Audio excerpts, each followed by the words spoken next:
हरे कृष्णा। सभी भक्तों का पुनः स्वागत है आज के श्रीमद् भगवद गीता रत्नावली कार्यक्रम में। आज अध्याय 5 कर रहे हैं हम, और जिसका शीर्षक है कर्मयोग कृष्ण भावना भावित योग, कृष्ण भावना भावित कर्म, और जिसका इंग्लिश में जो टाइटल है वो है कर्म yoga action in Krishna consciousness. Hindi में यही नाम है, कर्मयोग कृष्ण भावना भावित कर्म, और संस्कृत में नाम है कर्म संन्यास योग।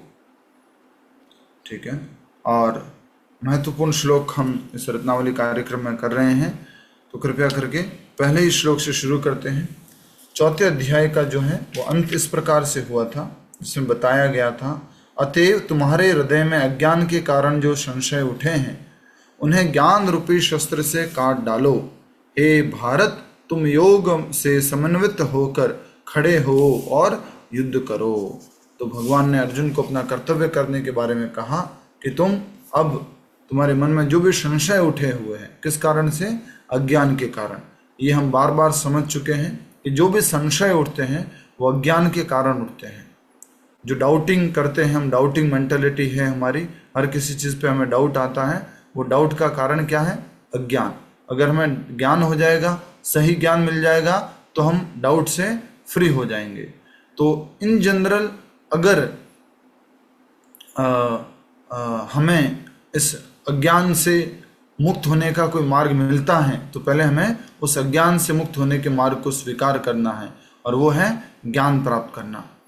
तो संशयवान व्यक्ति कौन है? जो बार बार संशय करता रहता है। और संशय किस आधार पर होता है? अज्ञान के आधार पर होता है। अज्ञान है तो संशय है, ज्ञान होते ही वो संशय समाप्त हो जाता है। तो दूसरों के प्रति अगर हमें कुछ बुरी चीज़ों के प्रति कोई संशय आ रहा है, तो उसको हमें कंफर्म करने की कोशिश नहीं करनी चाहिए। और अपने ऊपर कुछ इस प्रकार से संशय आ रहा है जो कि सही नहीं है, तो उसको हमें क्लैरिफाई करने की कोशिश करनी चाहिए। तो ज्ञान रूपी शस्त्र से हमें इसको अज्ञान को काटना है, और ये संशय जो है इसको पूरी तरह से समाप्त करना है, और अपने कर्तव्य को करते रहना है। तो इसी से संबंधित भगवान अब आगे कर्म संन्यास योग बता रहे हैं, और इसमें ये पहला श्लोक है जिसमें सबसे पहले अर्जुन जो है उसी तरह से प्रश्न पूछ रहे हैं जिस प्रकार से तीसरे अध्याय में पूछा था। ये रत्नावली श्लोक नहीं है, लेकिन अध्याय शुरुआत करने के लिए हम ये श्लोक को ले रहे हैं। फिर से बता दूंगा, गीता रत्नावली जो श्लोक हम बता रहे हैं ये कहीं लिखा हुआ नहीं है, किसी ने बताया नहीं है। हम कुछ महत्वपूर्ण श्लोक ले रहे हैं, उसको हम नाम दे रहे हैं गीता रत्नावली के श्लोक। अर्जुन उवाच संन्यासं कर्मणां कृष्ण पुनर्योगं च शंससि यश्चैव एतयोरेकं तन्मे ब्रूहि सुनिश्चितम्। अर्जुन ने कहा, हे कृष्ण, पहले आप मुझसे कर्म त्यागने के लिए कहते हैं और फिर भक्तिपूर्वक कर्म करने का आदेश देते हैं। क्या आप अब कृपा करके निश्चित रूप से मुझे बताएंगे कि इन दोनों में से कौन अधिक लाभप्रद है, कि कर्म करूं या कर्म को त्याग दूं? कर्म कौन सा करना? भक्ति में कर्म करना ये श्रेष्ठ है, या कर्म का मैं त्याग दे दूं, कर्म को छोड़ दूं, ये श्रेष्ठ है? आप मुझे कृपया करके बताइए मेरे लिए अधिक लाभप्रद क्या है।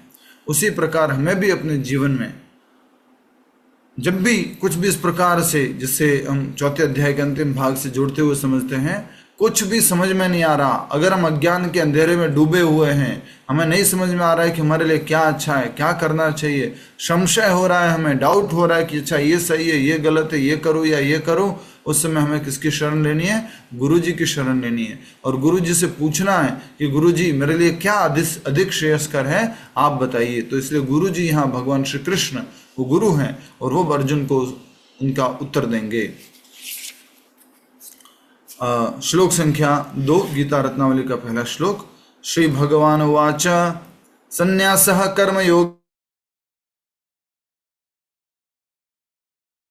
संन्यासः कर्म तत्कर्म योगो विशिष्यते। श्री भगवान ने उत्तर दिया, मुक्ति के लिए तो कर्म का परित्याग और भक्ति में कर्म दोनों ही उत्तम हैं, किंतु इन दोनों में से कर्म के परित्याग से भक्ति युक्त कर्म श्रेष्ठ है। साफ साफ बता दिया गीता के 5वें अध्याय के कौन से श्लोक में? इशारा कीजिए सभी लोग, कौन से श्लोक में? दूसरे श्लोक में क्या प्रश्न था कि मैं कर्म को त्याग दूं या भक्ति में कर्म करूं? तो कर्म को त्यागेंगे ऐसा कभी हो नहीं सकता।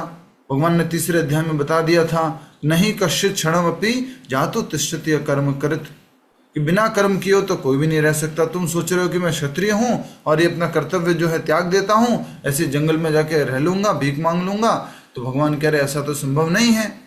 और जो भी तुम कुछ करोगे उस कर्म का क्या आएगा?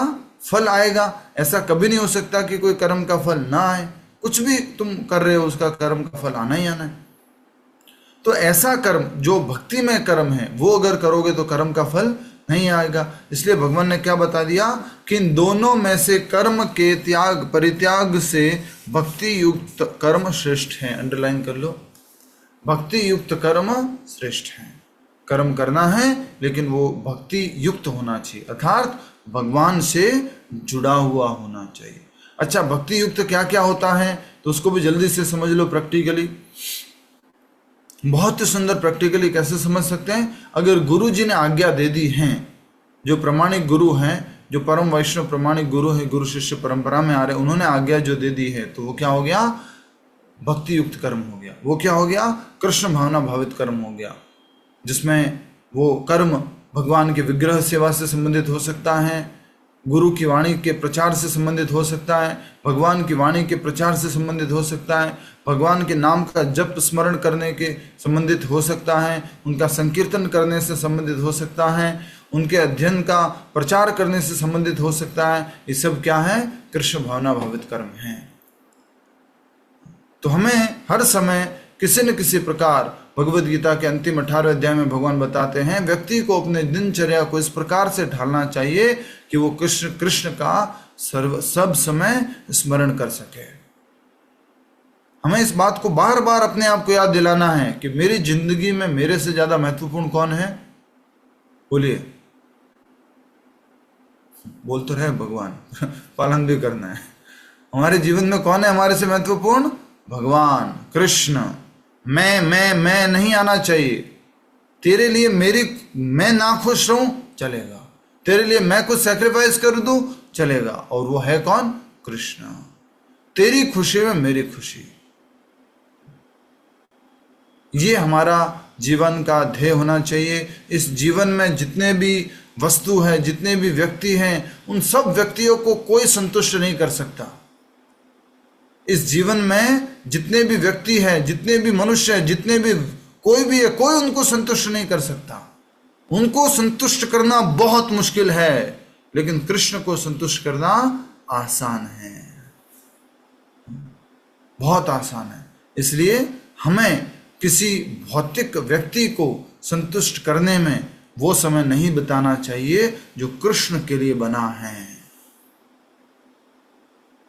अगर हमारा उद्देश्य है कि उस व्यक्ति को भी हम कृष्ण भावना भावित में जोड़ेंगे, कृष्ण से जोड़ेंगे, तो यस, आप उसको समय दे सकते हो, उसके साथ बैठ सकते हो, बता सकते हो, देख, you are not this body, you are soul, you are part of Krishna, chant Hare Krishna and read Bhagavad Gita, वो सब बता सकते हो।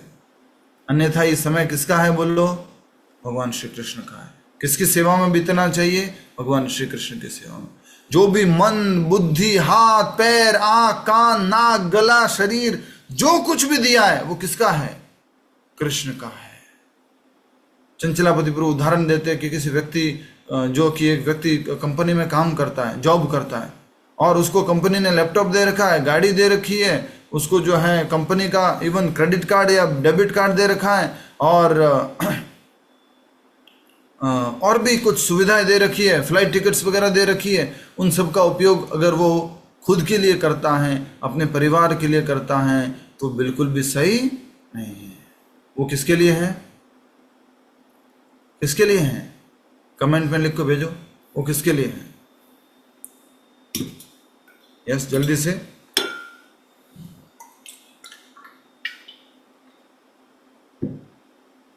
बहुत बढ़िया, वो है कंपनी के लिए, ऑफिस के लिए।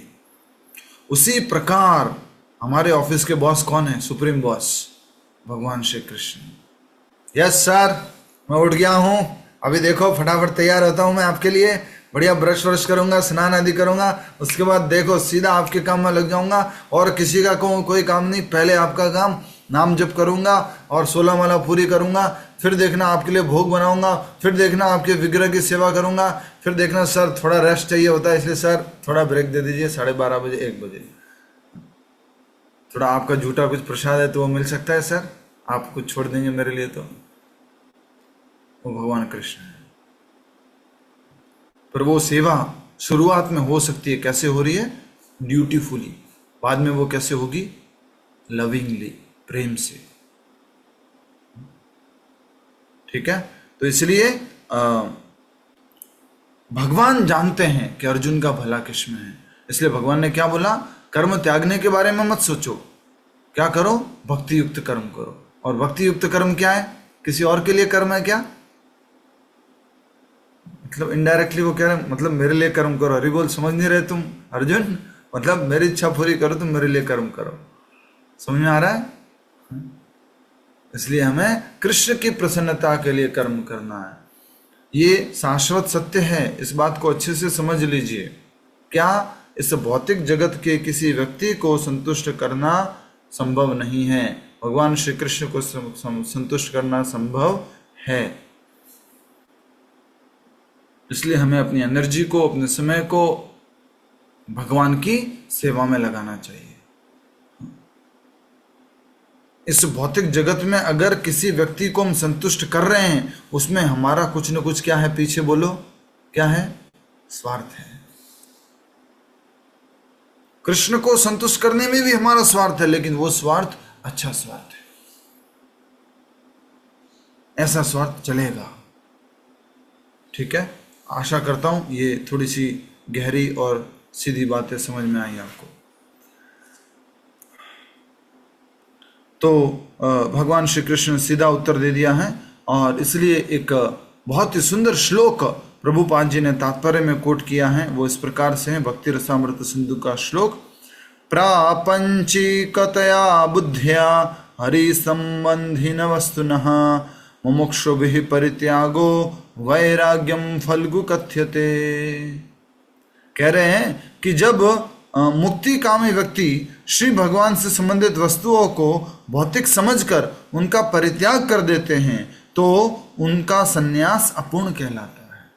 चाहिए तो मुक्ति, लेकिन क्या करते हैं? सभी भौतिक वस्तुओं को कृष्ण से संबंधित न समझकर उनका त्याग कर लेते हैं।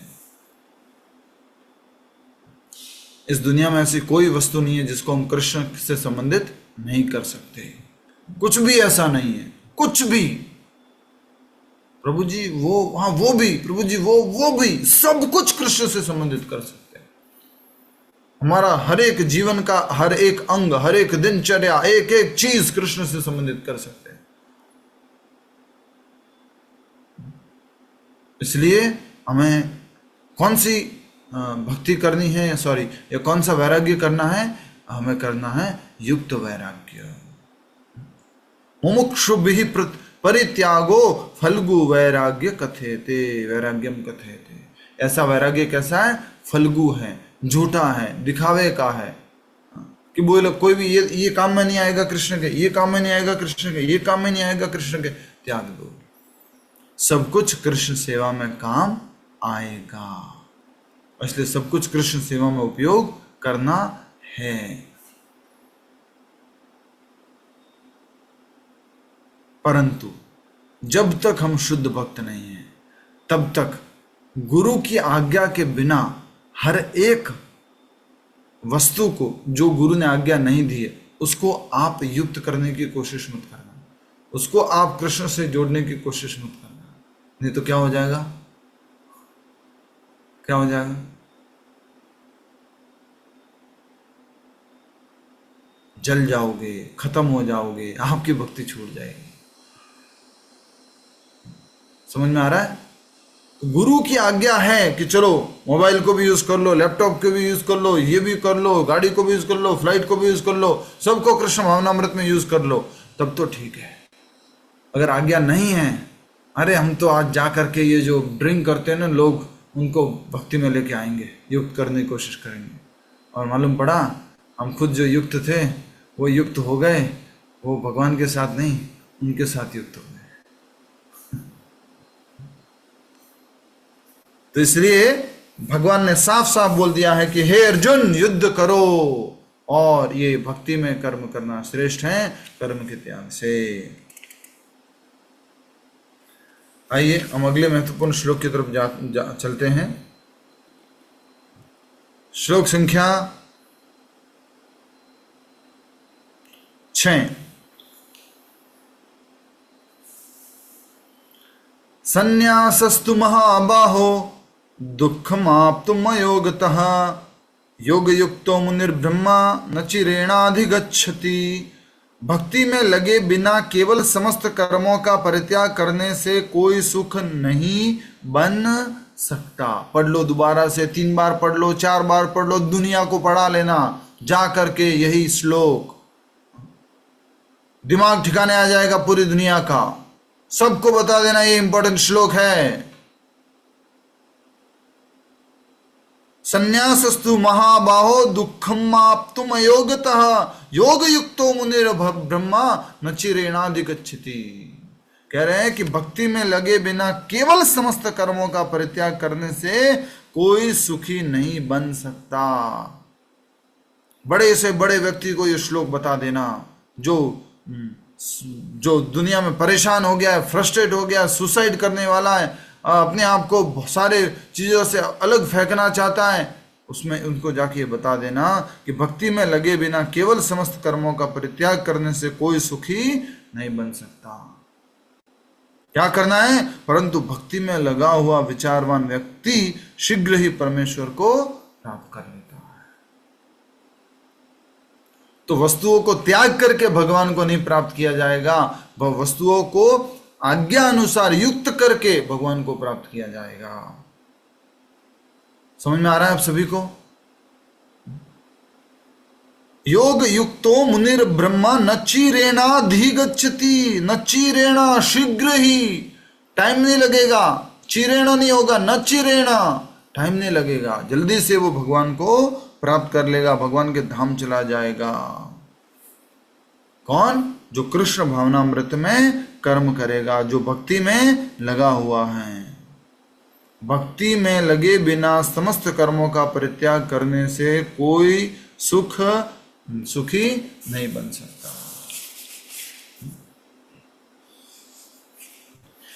तो हमें अपने आप को भक्ति में लगाना है। गुरु जी ने, प्रभुपाद जी ने बताया, सुबह जल्दी उठना है, मंगला आरती करनी है, मंगला आरती के बाद नरसिम्हा कीर्तन, तुलसी पूजा, उसके बाद में बैठ करके 16 माला का जप करना है, उसके बाद में दर्शनारती करनी है, उसके बाद में गुरु पूजा करनी है, उसके बाद भगवत गीता भागवत आदि का श्रवण करना है, फिर भोग बनाना है, फिर भगवान को अर्पण करना है, फिर प्रसाद पाना है, फिर और भी भगवान के प्रचार से संबंधित कार्य करने हैं।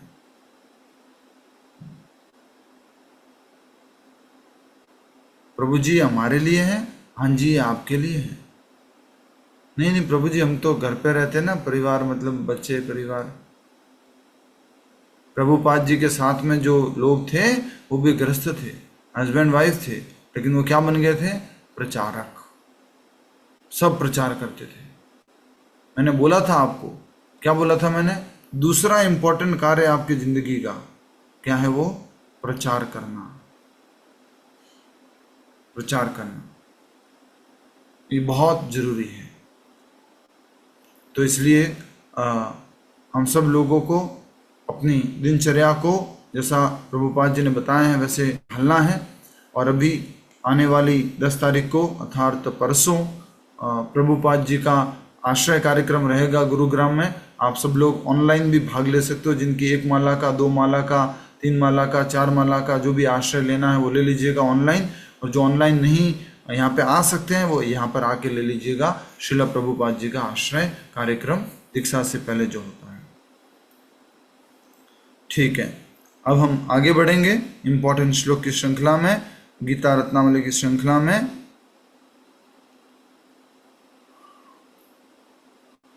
श्लोक संख्या 7।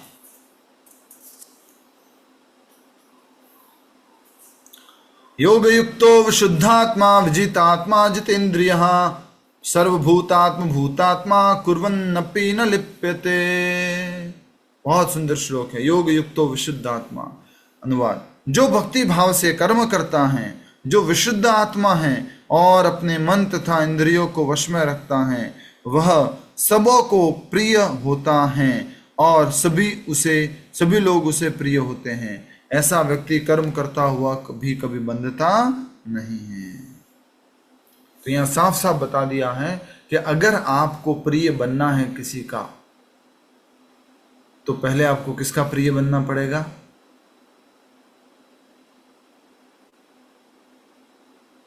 कृष्ण का प्रिय बनना पड़ेगा। ये जो हम अलग से प्रिय बनने की कोशिश कर रहे हैं ना, ये इनका भी प्रिय बन जाओ, इनका भी प्रिय बन जाओ, इनका भी प्रिय बन जाओ, इनका प्रिय, इनका प्रिय, इनका प्रिय, इनका प्रिय, ये सही सिद्धांत नहीं है। सही सिद्धांत क्या है कि कृष्ण का प्रिय बन जाइए तो आप सभी के प्रिय बन जाओगे। जैसे कि श्रील प्रभुपाद जी कृष्ण को प्रिय हैं, इसलिए बोला जाता है नमः ओम विष्णुपादाय कृष्ण प्रेष्ठाय भूतले। इस भूतली पर, इस भूमि पर कृष्ण को प्रभुपाद जी बहुत प्रिय हैं और इसलिए प्रभुपाद जी हमारे को बहुत प्रिय है। इसलिए प्रभुपाद जी को दुनिया कहती है my dear respected loving spiritual master. हम उनके प्रिय हैं, वो हम सबको प्रिय लग रहे हैं क्योंकि वो किसके प्रिय हैं? कृष्ण के प्रिय हैं। तो कहा जा रहा है कि जो भक्ति भाव से कर्म करता है, जो विशुद्ध आत्मा है, पहला भक्ति भाव से कर्म करना योग युक्तो, विशुद्ध आत्मा दूसरा, विशुद्ध आत्मा है तीसरा, विजित आत्मा जिसने क्या कर लिया? अपने मन तथा इंद्रियों पर विजय कर लिया। विजित आत्मा जितेंद्रिय, दोनों मन पर भी विजित आत्मा, आत्मा मतलब मन है यहाँ पर, और जितेंद्रिय मतलब इंद्रियों के ऊपर अगर उसने विजय प्राप्त कर। योग युक्त तो भक्ति में युक्त है, विशुद्ध आत्मा विशुद्ध है आत्मा है, विजित आत्मा जिसने मन के ऊपर विजय प्राप्त कर लिया, जितेंद्रिय जिसने इंद्रिय के ऊपर विजय प्राप्त कर लिए, सर्वभूतात्म भूतात्मा वो क्या होगा? वह सबों को प्रिय होता है और सभी लोग उसे प्रिय होते हैं। ऐसा व्यक्ति कर्म करते हुए भी बंधता नहीं है।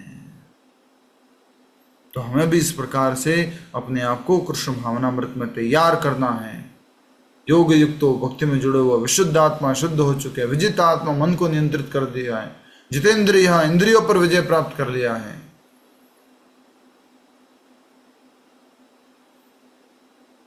थोड़ा हंसी मजाक में बोल रहा हूं, गलत इसका भाग काट करके प्रचार मत कीजिएगा। जिनकी उम्र ऑलरेडी एक 60 से ऊपर हो गई है, 70 से ऊपर हो गई है, उनको ज़्यादा नहीं कोशिश करने की ज़रूरत है। उनको एक ही कोशिश करनी है कि खुद नाम जप अभ्यास अच्छे से करें और दूसरों को बोलते जाए, बोलते जाए, बोलते जाए, बोलते जाए, बोलते जाए। सीरियस प्रचारक बनो। शर्म किस बात की? देखा नहीं लोग कि दूसरे धर्म के लोग या दूसरे तरह के लोग कैसे कैसे प्रचार करते हैं, किस किस उम्र के लोग प्रचार करते हैं। नहीं प्रभु हमारे से नहीं होगा, नहीं प्रभु नहीं, हम नहीं जा सकते प्रभु। कितनी फॉरेनर माता जी हैं, डिवोटीज हैं, प्रभु जी हैं, हाथ में बुक्स लेकर खड़े रहते हैं दिन भर प्रचार करने के लिए, कृष्ण के प्रिय बनने के लिए। और जब आप भी देखते हो उनको रोड पे इस प्रकार से बुक डिस्ट्रीब्यूशन करते हुए, तो आप क्या कहते हो? कितनी मेहनत कर रहे हैं, कितना अच्छा कर रहे हैं। आपके भी प्रिय बन गए वो।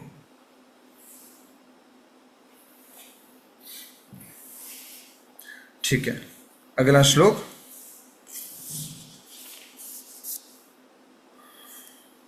महत्वपूर्ण श्लोक में आगे बढ़ते हुए श्लोक संख्या 10। ब्रह्मण्याधाय कर्माणि संगम त्यक्त्वा करोति यः लिप्यते न स पापेन पद्मपत्रमिवाम्भसा। जो व्यक्ति कर्म फलों को परमेश्वर को समर्पित करके आसक्ति रहित होकर अपना कर्म करता है, वह पाप कर्मों से उसी प्रकार अप्रभावित रहता है जिस प्रकार कमल पत्र जल से अस्पर्शय रहता है। कृष्ण की तरफ एक बार देखे बोलो थैंक यू कृष्णा। क्या बात। पूनम माता जी ने पूरा एकदम थैंक यू कर दिया कृष्ण। Very good. जिस किसी के पास कृष्ण आसपास रखे हुए देखो उनकी तरफ, बोलो थैंक यू कृष्णा। पूरा भी नहीं मुड़ते लोग, थोड़ा ही मुड़ते हैं, कुर्सी ऑटोमेटिक है तो भी। Thank you Krishna, thank you Krishna कि आपने क्या बनाया, भक्ति बनाई, आपसे जुड़ने का मार्ग बनाया, उसको प्रमाणित किया। कितना सुंदर श्लोक है। ब्रह्मण्य आधाय कर्माणि संगम त्यक्त्वा करोति यः। सारे कर्मों को भगवान कृष्ण से जोड़कर करो, सारे कर्मों के फल को भगवान कृष्ण को समर्पित कर दो। लिप्यतेन स पापेन, आपको किसी भी प्रकार का पाप का बंधन नहीं लगेगा। कैसे? जिस प्रकार से एक जल के आशय में, जल के स्थान में, वहां पर एक जो कमल का फूल होता है और कमल का जो पौधा होता है, उसके पत्र जो हैं वो जमीन को स्पर्श नहीं करते हैं। ओ सॉरी, जमीन नहीं, पानी को स्पर्श नहीं कर रहे, अस्पर्श रहते। पद्म पत्र मिवाम बसा। इस प्रकार कमल पत्र जल से अस्पर्श रहता है, स्पर्श भी कर ले लेकिन जल उसके ऊपर नहीं चढ़ता है। समझ गए आप? आपके साथ भी कभी कभी होता है ऐसा। हाँ हाँ, हम तो ऑलरेडी प्योर डिवोट नहीं, उसकी बात नहीं कर रहे हैं। हम कह रहे जब ऑयल वगैरह लगा के नहाते हैं ना, तो फिर ऑयल ठहरता नहीं है। आप कुछ और समझ रहे थे।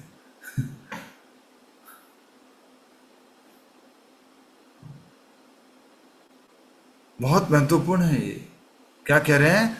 जो व्यक्ति कर्म फलों को परमेश्वर को समर्पित करके आसक्ति रहित होकर अपना कर्म करता है, नो अटैचमेंट। अगर आप लोग अभी सोचो कि नहीं अभी हो जाएगा, आज ही हो जाएगा, ऐसा नहीं होगा।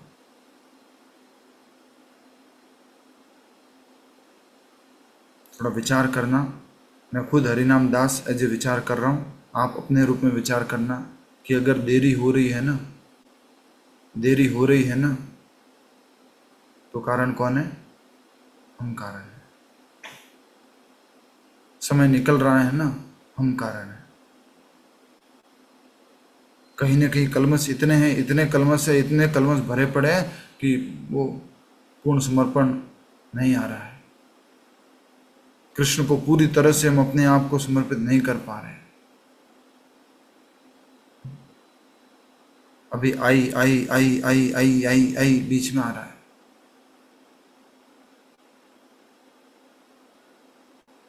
गुरुजी ने, प्रभुपाद जी ने जो आज्ञा दी, अगर वैसे पालन कर दिया ना, मैंने देखा है डिवोटीज एज इट इज, जो प्रभुपाद जी ने बोला वो पालन किया, ऐसे आगे बढ़े, ऐसे पूरा। जो बीच में अपना कुछ तरीका निकाल देते हैं, मैं ऐसे भोग करूंगा, ऐसे मजे करूंगा, ऐसे ये करूंगा, वो वहीं लटकते रहते हैं। भले बोलने के लिए बड़ा प्रचारक, बड़ा स्पीकर, बड़ा कथाकार बन जाता है, लेकिन कुछ नहीं कर पाता।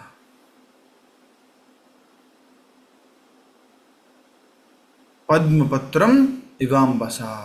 जिस प्रकार से सारी वस्तुएं पर ब्रह्म या कृष्ण से संबंधित हैं, अतएव वे केवल उन्हीं की हैं जो यह भली बातें जानता है। वापिस पढ़ूंगा। ईशोपनिषद में कहा गया है कि सारी वस्तुएं पर ब्रह्म या कृष्ण से संबंधित हैं, अतएव वे केवल उन्हीं की हैं जो यह भली बातें जानता है। प्रत्येक वस्तु कृष्ण की है और वे ही प्रत्येक वस्तु के स्वामी हैं। अतः प्रत्येक वस्तु की सेवा, प्रत्येक वस्तु भगवान की सेवा में नियोजित हैं। उसे स्वभावतः शुभ अशुभ कर्म फलों का से कोई प्रयोजन नहीं रहता। ईशावास्यम इदं सर्वं यत्किंच जगत्याम जगत तेन त्यक्तेन भुंजिता मा गृधः कस्य स्विद्धनम्। सब कुछ किसका है? कृष्ण का है।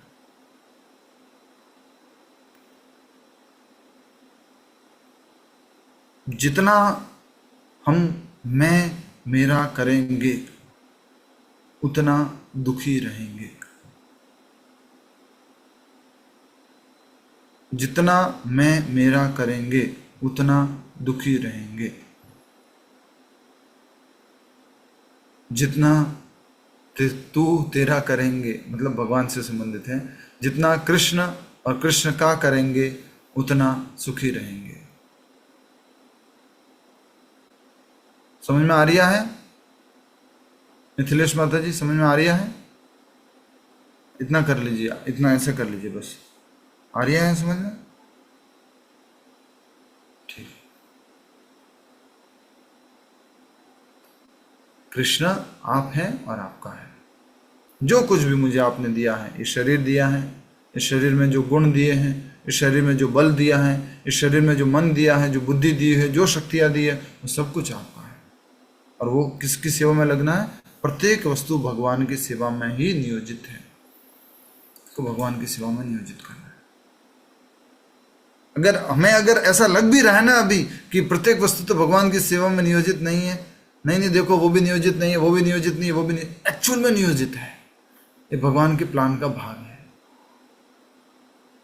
भगवान को अगर कलयुग बढ़ाना है तो कैसे कैसे किन किन लोगों को डायरेक्टली नियोजित नहीं करना है, इनडायरेक्टली नियोजित करना है, माया की सेवा में लगाना है, ये भी भगवान का ही नियोजन है। ये थोड़ा एक नेक्स्ट लेवल की लाइन बोली है, समझ में आया आपको? सुशील जी समझ में आया?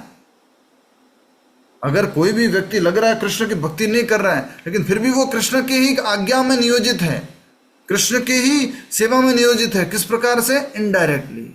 क्योंकि चाहते हैं कि माया भी तो काम करे, चाहते हैं तो ये भौतिक जगत में कलयुग भी तो बढ़े। वो कैसे बढ़ेगा? कृष्ण की इच्छा है। तो माया जो है वो कृष्ण की सेवा कर रही है, और माया कह रही है तुम मेरी सेवा कर लो। हो गई किसकी सेवा? कृष्ण की सेवा। बट वो फेवरेबल डिवोशनल सर्विस नहीं है। रूप गोस्वामी जी बोलते हैं इसलिए मैं फेवरेबल डिवोशनल सर्विस करूंगा। नहीं तो बहुत सारे लोग क्या बोलेंगे, अरे ये वाली सेवा तो ठीक है कृष्ण की, ये वाली सेवा तो मैं भी कर लूंगा। मतलब कलयुग को लेके आना है, मतलब बहुत ज्यादा लेके आना है। आप बताओ कृष्ण कितना लेके आना, मैं लेके आता हूं। समझ रहे हैं आप? हरे कृष्ण।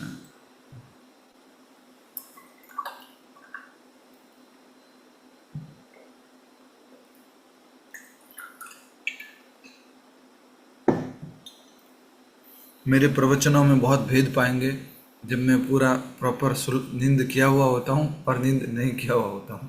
तो लास्ट वाला जो अध्याय था, सबके सामने बोल रहा हूँ, रिकॉर्डिंग में बोल रहा हूँ, तो उसमें इतना प्रॉपर रेस्ट नहीं था, तो इतना अच्छे से नहीं हो पाया। आज रेस्ट है तो मैं उस तरह से बोल पा रहा हूँ। हरे कृष्ण। अगला महत्वपूर्ण श्लोक, हम उसकी तरफ निकलते हैं, आगे बढ़ते हैं। उससे पहले फिर से याद कर लीजिए, पहले भी भगवान श्री कृष्ण ने बोला 3 अध्याय के 30वें श्लोक में, मयि सर्वाणि कर्माणि मयि संन्यस्य मत्परः। हमें सब कुछ भगवान श्री कृष्ण की सेवा में समर्पित कर देना है। अगर हम कृष्ण की सेवा में अपने कर्म के फलों को अर्पण कर देंगे तो हम इस भौतिक जगत में कर्म करते हुए भी पाप कर्मों से उसी प्रकार प्रभावित रहेंगे जिस प्रकार कमल पत्र जल से अस्पर्श रहता है।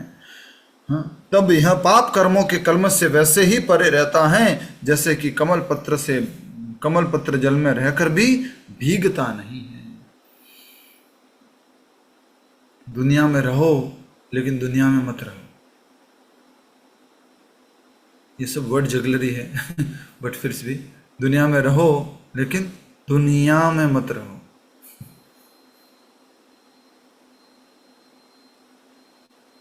अगला महत्वपूर्ण श्लोक गीता रत्नावली का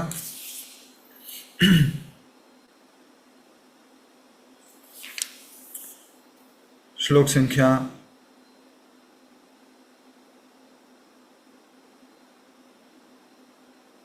13। श्लोक संख्या 13। सर्वकर्माणि मनसा संन्यस्यास्ते सुखम वशी नवद्वारे पुरे देहि नैव कुर्वन् न कारयन्। जब देहधारी जीवात्मा अपनी प्रकृति को वश में कर लेता है और मन से समस्त कर्मों का परित्याग कर देता है, तब वह 9 द्वारों वाले नगर भौतिक शरीर में बिना कुछ किए कराए सुखपूर्वक रहता है। 9 द्वारा वाला शहर कौन सा है? मंजू तोड़ी माता जी, 9 द्वारा वाला शहर कौन सा है जो एक बार बताया था ना न्यूज चैनल में? मालूम है? 9 द्वारा वाला शहर मालूम है? बॉम्बे है कि नेपाल है? नेपाल। माता जी 9 द्वारों वाला शहर ये शरीर है, लिखा हुआ है यहाँ पर, ये शरीर को बोला गया है। 9 द्वारों वाला नगर भौतिक शरीर, ब्रैकेट में लिखा हुआ भी है भौतिक शरीर, ये जो है वो 9 द्वारों वाला है। ये आँख 2 द्वार हो गए, नाक 2 द्वार हो गए 4, 2 कान के द्वार हो गए 6, और एक ये मुंह द्वार हो गया 7, एक जननेंद्रिय का द्वार हो गया जहाँ से मूत्र विसर्जन करते हैं 8, एक गुदा द्वार हो गया जहाँ से मल विसर्जन करते हैं, वो हो गया 9। इस प्रकार से 9 द्वारों वाला शहर है, उसमें आत्मा रहती है। क्या करना है हमें, क्या करना है इस आत्मा को बताया जा रहा है। जब देहधारी जीवात्मा अपनी प्रकृति को वश में कर लेता है और मन से समस्त कर्मों का परित्याग कर देता है, तब वह 9 द्वारों वाले नगर में भौतिक शरीर में बिना कुछ कराए सुखपूर्वक रहता है।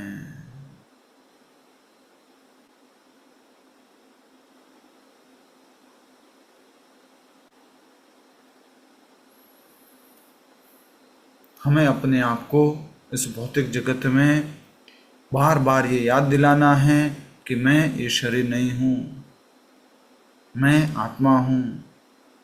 इस शरीर से संबंधित जो कार्य हैं वो मेरे कार्य नहीं हैं।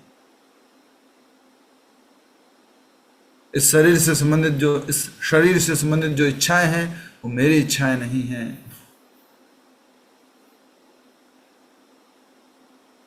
अगर मुझे इस भौतिक शरीर में रहते हुए भी सुखपूर्वक रहना है तो शरीर से संबंधित जो भी मन में इच्छाएं आ रही हैं, कार्य आ रहे हैं, उन सब को मुझे एंटरटेन नहीं करना है, उनको समय नहीं देना है, उनको भाव नहीं देना है। भाव तो मुझे किसको देना है? आत्मा से संबंधित कार्यों को। तब मैं इस जगत में रहता हुआ सुखी रह सकता हूँ।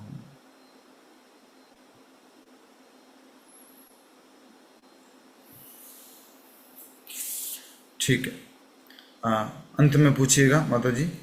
आगे बढ़ते हैं। ये एक और महत्वपूर्ण श्लोक किया हमने, ये था 13वां श्लोक, और उससे पहले हमने कर दिया था ये 10वां श्लोक।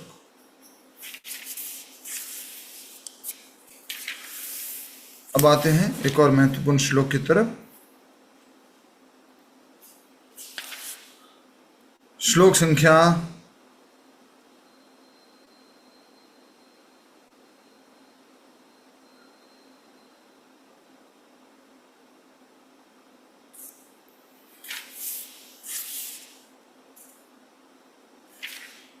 15। कहीं ना कहीं भगवान से संबंधित जो चर्चा है वो महत्वपूर्ण है, इसलिए ये श्लोक संख्या 15वां बहुत महत्वपूर्ण है। क्या है? ना दत्ते कस्यचित् पापम न चैव सुकृतिम विभुः अज्ञानेन आवृतम ज्ञानम तेन मुह्यन्ति जन्तवः। क्या कह रहे हैं? परमेश्वर न तो किसी के पापों को ग्रहण करता है न पुण्यों को, किंतु सारे देहधारी जीव उस अज्ञान के कारण मोहग्रस्त रहते हैं जो उनके वास्तविक ज्ञान को आच्छादित किए रहता है। आच्छादित मतलब ढक के रहता है। वास्तविक ज्ञान क्या है? कि मैं आत्मा हूँ, मैं भगवान का शाश्वत अंश हूँ, भगवान मेरे स्वामी हैं। तो जिनका ये ज्ञान ढका हुआ है वो व्यक्ति के बारे में क्या कहा जा रहा है? किंतु सारे देहधारी जीव उस अज्ञान के कारण मोहग्रस्त रहते हैं। और मोह क्या है? मैं ये शरीर, मैं स्त्री, मैं पुरुष, मेरे बाल, मेरा चेहरा, मेरी त्वचा, मेरे कपड़े, इस मोह में हम रहते हैं। मेरे बच्चे, मेरा परिवार, जो उनके वास्तविक ज्ञान को आच्छादित कर देता है। और वास्तविक ज्ञान क्या है? वास्तविक ज्ञान क्या है? मैं कृष्णा हूँ, मैं कृष्णा हूँ, ये मैं कृष्णदास हूँ, मैं कृष्णदास हूँ, मैं कृष्णदास हूँ, मैं कृष्णदास हूँ। जीवेर स्वरूप है नित्येर कृष्णदास, I am part and parcel of Krishna. धन्यवाद। तो ये महत्वपूर्ण बात हमें समझनी है। और परमेश्वर न तो किसी के पापों को ग्रहण करता है, न ही पुण्यों को भगवान इनसे निर्लिप्त रहते हैं। ना दत्ते कश्चित पापम न चैव सुकृतिम विभुः। इसका तात्पर्य का स्टार्टिंग का भाग पढ़ के हम अगले महत्वपूर्ण श्लोक की तरफ जाएंगे। विभु का अर्थ है परमेश्वर, जो असीम ज्ञान, बल, यश, सौंदर्य तथा त्याग से युक्त हैं। वह सदैव आत्मतृप्त और पाप पुण्य से अविचलित रहता है। भगवान कैसे हैं? आप्तकामा, आत्मरामा। तो भगवान सदैव आत्मतृप्त और पाप पुण्य से अविचलित रहता है। वह किसी भी जीव के लिए विशिष्ट परिस्थिति नहीं उत्पन्न करता, अपितु जीव अज्ञान से मोहित होकर जीवन की ऐसी परिस्थिति की कामना करता है जिसके कारण कर्म तथा फल की श्रृंखला आरंभ हो जाती है। जीव जो है इच्छा करके कुछ कर्म करता है, बोले इसमें रस है, इसमें मजा है, इसमें भोग है, और फिर क्या हो जाता है? कर्म की श्रृंखला शुरू हो जाती है। वो कर्म किया, उसका फल या तो पाप और पुण्य, फिर उसको भुगतने के लिए आए, फिर कर्म किया, फिर पाप और पुण्य, वो श्रृंखला चलती रहती है। पर भगवान के बारे में क्या कहा जा रहा है? परमेश्वर न तो किसी के पापों को ग्रहण करता है न पुण्यों को। अगली लाइन पढ़िए तात्पर्य में। जीव परा प्रकृति के कारण ज्ञान से पूर्ण है, तो भी वह अपनी सीमित शक्ति के कारण अज्ञान के वशीभूत हो जाता है। भगवान सर्वशक्तिमान है किंतु जीव नहीं है। भगवान विभु अर्थात सर्वज्ञ हैं किंतु जीव अणु हैं। जीवात्मा में इच्छा करने की शक्ति है किंतु ऐसी इच्छा की पूर्ति सर्वशक्तिमान भगवान द्वारा ही की जाती है। अतः जब जीव अपनी इच्छाओं से मोहग्रस्त हो जाता है तो भगवान उसे अपनी इच्छा पूर्ति करने देते हैं, किंतु किसी परिस्थिति विशेष में इच्छित कर्मों तथा फलों के लिए उत्तरदायी नहीं होते। भगवान किसी के कर्म और फलों के उत्तरदायी नहीं है। कर्मों के फलों के उत्तरदायी कौन है? पाप पुण्य का कौन उत्तरदायी है? हम स्वयं उत्तरदायी हैं। आज के बाद याद रखना, ये बोलना शुरू कर देना, आप और आपका, आप और आपका, आप और आपका। जब तक मैं और मेरा, मैं और मेरा, मैं और मेरा में फंसे रहेंगे, तब तक हम दुखी रहेंगे, परेशान रहेंगे और इस जगत से कभी भी मुक्त नहीं हो सकते। मैं भी आपका, एक दिन ऐसा आना चाहिए, ये बोलते बोलते ये भी आपका, ये भी आपका, ये भी आपका, ये भी आपका, ये भी आपका, ये भी आपका, और फिर एक दिन आना चाहिए आमी तो अमार नहीं, मैं तो मेरा नहीं हूं, आप, मैं भी किसका हूं? आपका हूं। तब हम पाप और पुण्य के कर्मों से, बंधन से मुक्त हो जाएंगे। और भगवान वैसे भी किसी के पाप और पुण्यों के कारण नहीं है। कोई नहीं कह सकता तुम्हारी वजह से पुण्य हुआ, कोई कह तुम्हारी वजह से पाप हुआ, नहीं, भगवान उसके कारण नहीं। भगवान निर्लिप्त है इन सबसे। ठीक है, ये तात्पर्य बहुत सुंदर है। किसी नए व्यक्ति को भी समझाना है तो उसके लिए महत्वपूर्ण ये तात्पर्य है 15वें श्लोक का, इस अध्याय 5 के। अब आ जाइए सबसे इंपॉर्टेंट श्लोक पे, जो हमारा फेवरेट है। उससे पहले एक और श्लोक है, श्लोक संख्या 16। ज्ञानेन तद्ज्ञानम येषां नाश्रितम् आत्मनः तेषामादित्यवज्ञानं प्रकाशयति तत्परम। क्या कह रहे हैं?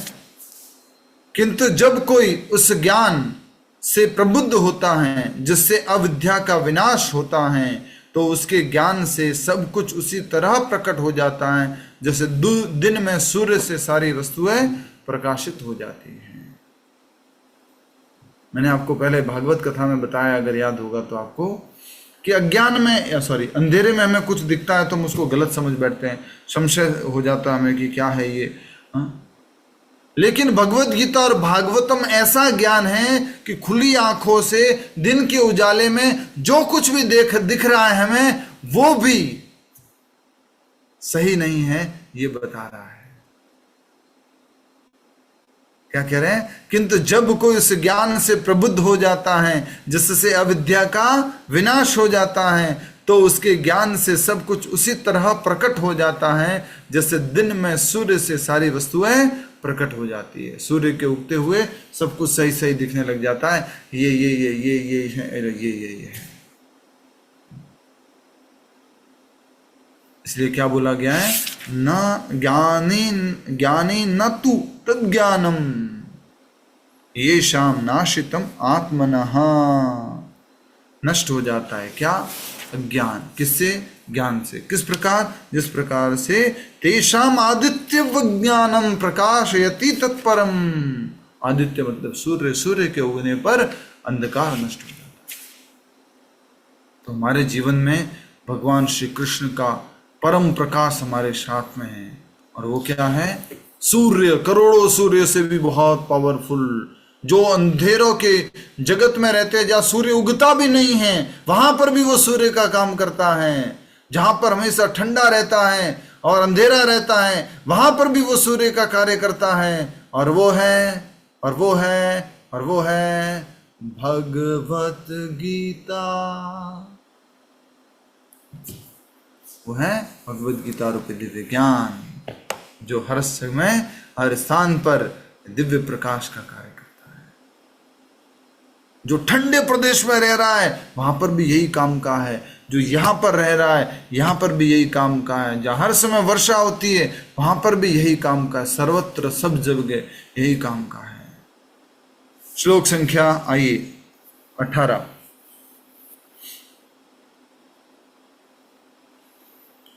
विद्या विनय संपन्ने ब्राह्मणे गविहस्तिनि सुनिचेव सुपाके च पंडिता समदर्शिनः। क्या कह रहे हैं कि विनम्र साधु पुरुष अपने वास्तविक ज्ञान के कारण एक विद्वान तथा विनीत ब्राह्मण, गाय, हाथी, कुत्ता तथा चांडाल को समान दृष्टि से समभाव से देखते हैं। कौन? विनम्र साधु पुरुष, विद्या विनय संपन्न, जो विद्या से संपन्न है। और वो क्या बन गए? विनय। विद्या से क्या आना चाहिए? विनय। विद्या ददाति विनयम। और यहां पर उल्टा है, विद्या ददाति अहंकारम। हरि बोल, हरि बोल।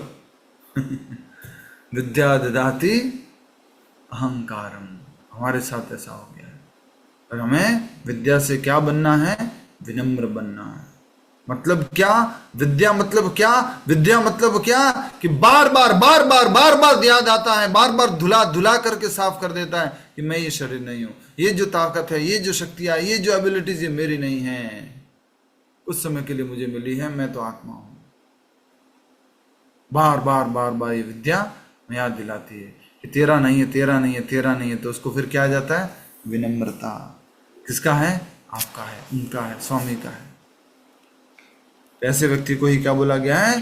पंडित बोला गया है। पंडितः समदर्शिना। पंडित मतलब जो विद्वान पुरुष है, जो ज्ञानी पुरुष है, वो विनम्र साधु पुरुष अपने वास्तविक ज्ञान के कारण एक विद्वान को, एक विनीत ब्राह्मण, गाय, हाथी, कुत्ता तथा चांडाल को समान दृष्टि से समभाव से देखते हैं। तो हमें भी अगर सबको समभाव से देखना है तो कैसे देख पाएंगे? भगवान उनके हृदय में परमात्मा स्वरूप में उपस्थित हैं। ये सब जीव भगवान के शाश्वत अंश हैं। इस रूप में हम देख पाएंगे। ठीक है। अगला महत्वपूर्ण श्लोक,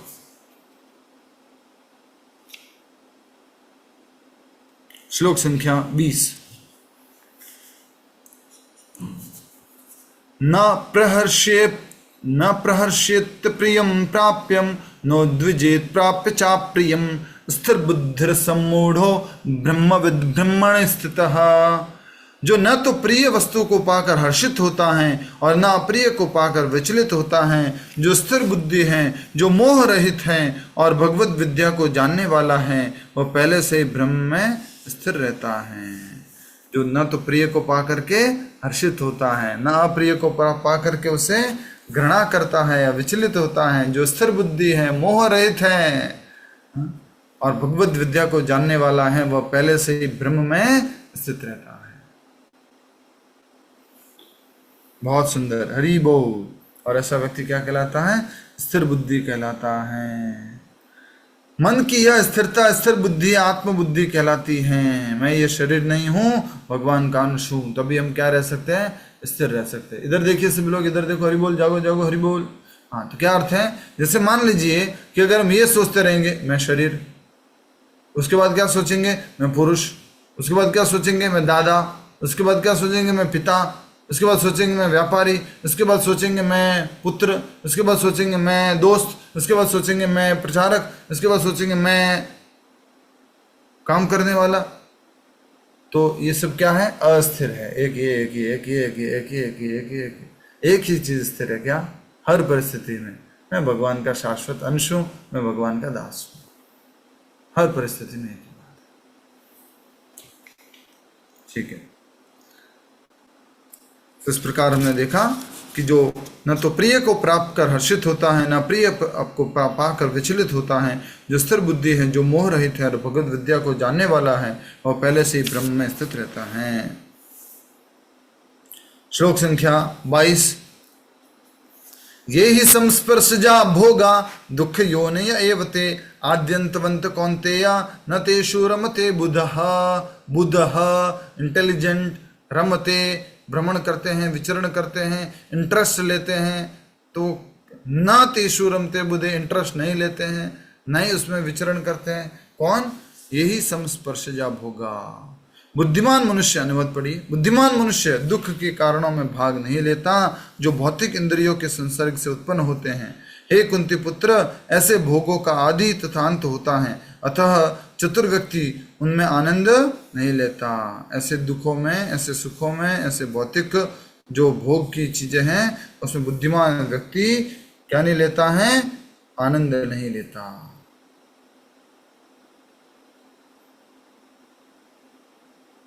प्रभुपाद जी बहुत सुंदर बात बोले हैं, एग्जैक्टली मैं भूल रहा हूं। जो वास्तव में योगी है वो भगवान के नाम में आनंद लेता है। The real transcendentalist, the real yogis are they who takes pleasure in the chanting of the holy name of the lord. वो भगवान के नाम में रुचि लेते हैं, उनकी सेवा में रुचि लेते हैं, वो वास्तविक योगी हैं, वो वास्तविक जो हैं बुद्धिमान व्यक्ति हैं। इसलिए कहा जा रहा है बुद्धिमान मनुष्य न तो दुखों के कारणों में भाग लेता है, और बुद्धिमान मनुष्य दुख के कारणों में भाग नहीं लेता जो भौतिक इंद्रियों के संसर्ग से उत्पन्न होते हैं। ऐसे सुख या दुखों के कारण भाग नहीं लेता जो भौतिक संसर्ग से, ये ही संस्पर्शजा भोगा, ये पी लिया तो खुश हो जाऊंगा।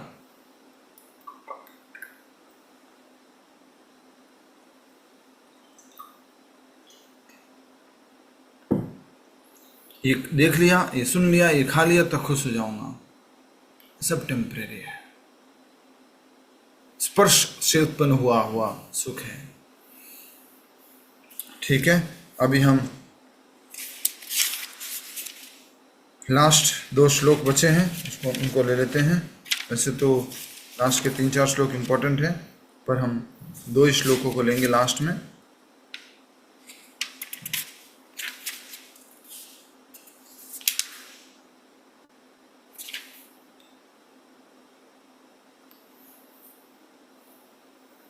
श्लोक संख्या 23 और 24 दोनों एक साथ ले लेते हैं जल्दी से, फिर उसके बाद में हम लेंगे लास्ट वाला।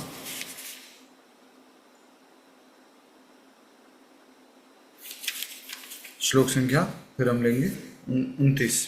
तो श्लोक संख्या 23 देखिए, शक्नोति हयेव सोढ़ुम प्राक शरीर विमोक्षणात् काम क्रोधोद्भवम वेगम स युक्तः स सुखी नरः। यदि इस शरीर को त्यागने के पूर्व कोई मनुष्य इंद्रियों के वेगों को सहन करने तथा इच्छा एवं क्रोध के वेग को रोकने में समर्थ होता है तो वह संसार में सुखी रह सकता है। कब तक सहन करना है जी, कब तक सहन करना है? शक्नोति हयेव यह सोढ़ुम प्राक शरीर, प्राक मतलब होता है पूर्व, शरीर मतलब शरीर, विमोक्षणात् मतलब त्याग करने से, त्याग करने से पूर्व तक जो व्यक्ति क्या करता रहता है, यदि शरीर के त्यागने के पूर्व कोई मनुष्य इंद्रियों के वेगों को सहन करने तथा इच्छा एवं क्रोध के वेग को रोकने में समर्थ होता है तो वह संसार में सुखी रह सकता है। इच्छाओं के वेगों को रोकना है, काम और क्रोध के वेगों को सहन करना सीखना है, ऐसा व्यक्ति क्या रह सकता है, सुखी रह सकता है संसार में भी। अगला श्लोक, श्लोक संख्या 24। यो अंतः सुखोंतर रामस तथांतर ज्योतिरेव यः स योगी ब्रह्म निर्वाणम ब्रह्मभूतोऽधिगच्छति। जो अंतःकरण में सुख का अनुभव करता है, जो कर्मठ है और अंतःकरण में ही रमण करता है तथा जिसका सुख अंतर्मुखी होता, लक्ष्य अंतर्मुखी होता है, वह सचमुच पूर्ण योगी है। वह पर ब्रह्म में मुक्ति पाता है और अंतोद्गत्वा ब्रह्म को प्राप्त होता है। हमारे बारे में लिखा है, क्या लिखा है, यो अंतः सुखोंतर राम तथांतर ज्योतिरेव स योगी ब्रह्म निर्वाणम ब्रह्म भूतोऽधिगच्छति। जो अंतःकरण में सुख का अनुभव करता है, जो कर्मठ है, भक्ति में कर्म करता रहता है, अंतःकरण में ही रमण करता है, जिसका लक्ष्य अंतर्मुखी होता है, वह सचमुच पूर्ण योगी है। वह पर ब्रह्म में मुक्ति पाता है और अंतोद्गत्वा ब्रह्म को प्राप्त होता है। जब तक मनुष्य अपने अंतःकरण में सुख का अनुभव नहीं करता, तब तक वह भला बाह्य सुख को प्राप्त कराने वाली क्रियाओं से कैसे छूट सकता है। तो अगर हमें भौतिक क्रियाओं को छोड़ना है तो हमें सुख कहाँ प्राप्त करना है, अंदर प्राप्त करना है, भीतर प्राप्त करना है, आत्मा में प्राप्त करना है। आइए अंतिम श्लोक, श्लोक संख्या 29, इंपॉर्टेंट श्लोक। भोक्तारम यज्ञ तपसा सर्वलोक महेश्वरम सुहृदम सर्वभूतानां ज्ञात्वा मां शांतिं मृच्छति। मुझे समस्त यज्ञों तथा तपस्याओं का परम भोक्ता, समस्त लोकों तथा देवताओं का परमेश्वर एवं समस्त जीवों का उपकारी एवं हितैषी जानकर मेरे भावनामृत से पूर्ण पुरुष भौतिक दुखों से शांति लाभ करता है। अगर हमें भौतिक दुखों से शांति प्राप्त करनी है, कष्टों से शांति प्राप्त करनी है, इस शरीर के दुखों से, मन के दुखों से, भौतिक आपदाओं के दुखों से, आदि भौतिक, आदि देविक, आदि आत्मिक क्लेशों से अगर हमें मुक्ति पानी है, शांत रहना है, तो कहा जा रहा है क्या, समझो, मुझे समस्त यज्ञ तथा तपस्याओं का परम भोक्ता जानो। भगवान श्री कृष्ण कह रहे हैं तुम भोक्ता नहीं हो, भोक्ता कौन है, मैं हूं। तुम तो क्या हो, प्रसादम भोक्ता। कौन है आप, तो क्या हो, प्रसादम भोक्ता। भगवान श्री कृष्ण ही रियल भोक्ता है, रियल स्वामी है। मुझे समस्त यज्ञों तथा तपस्याओं का परम भोक्ता, समस्त लोकों तथा देवताओं का परमेश्वर एवं समस्त जीवों का उपकारी एवं हितैषी जानकर मेरे भावनामृत से पूर्ण पुरुष भौतिक दुखों से शांति लाभ करता है। इसलिए हमने अपने आप को क्या नहीं मानना है, भोक्ता और परमेश्वर और सूरज। तो क्या क्या है, भोक्ता, ईश्वर और सूरज। भोक्ता, ईश्वर और सूरज, ये कौन है, भगवान कृष्ण। भोक्ता, ईश्वर और सूरज, वो कौन है, भगवान श्री कृष्ण। अगर हमारा अहित हो रहा है, भला नहीं हो रहा है, लेकिन भगवान जानते हैं कि हमारा उसी में भला है, इसलिए हम कुछ किसी अहित से गुजर रहे हो, दुख से गुजर रहे हो, कष्ट से गुजर रहे हो, लेकिन भगवान जानते हैं एक बार ये कष्ट से निकल जाएगा तो आगे जो है खुश हो जाएगा। इसलिए हमें क्या जानना है कि आप भोक्ता हो, आप सबके स्वामी हो और आप ही सबके वेल विशर हो, आप ही उनके सूरज हो। मैं लिख के भेजता हूँ ना मैसेज में, your well wisher, your spiritual well wisher, या तो एक्चुअल में क्या लाइन होनी चाहिए? Servant of the supreme well wishers servant servant. Who is the supreme well wisher? Lord Krishna. तो servant of the supreme well wishers भगवान श्री कृष्ण के सर्वेंट प्रभुपाद जी, और उनके भी सर्वेंट के सर्वेंट के सर्वेंट के सर्वेंट हैं। तो servant of the supreme masters, servants servant. ठीक है, तो हमें जीवन में ये याद रखना है कि अपने आप को भोक्ता समझेंगे, अपने आप को मालिक समझेंगे, अपने आप को किसी का हितैषी समझेंगे तो हमेशा हम दुखी रहेंगे। वास्तविक हितैषी कौन है? कृष्ण है। यस, कृष्ण की आज्ञा अनुसार अगर हम हित कार्य करेंगे, कृष्ण ने बोला है कि भगवद गीता का प्रचार करो तो मुझे जो है प्रसन्नता होगी, और उससे प्रिय और कोई व्यक्ति नहीं है। तो अगर कृष्ण की आज्ञा के अनुसार इस प्रकार से कृष्ण भावना भावित कार्य करोगे और उनका भला चाहोगे तो यस आप सूर्य बन सकते हो। इसलिए हमें इस प्रकार से समझना है कि कृष्ण भोक्ता हैं, कृष्ण स्वामी हैं, कृष्ण सूर्य है। यहीं पर आज की कथा का समापन करते हैं। कोई प्रश्न है तो पूछ सकते हैं, एक एक करके पूछना, क्लास से संबंधित पूछना, इंपॉर्टेंट प्रश्न पूछना, इधर उधर भटकना मत, जल्दी से। यस,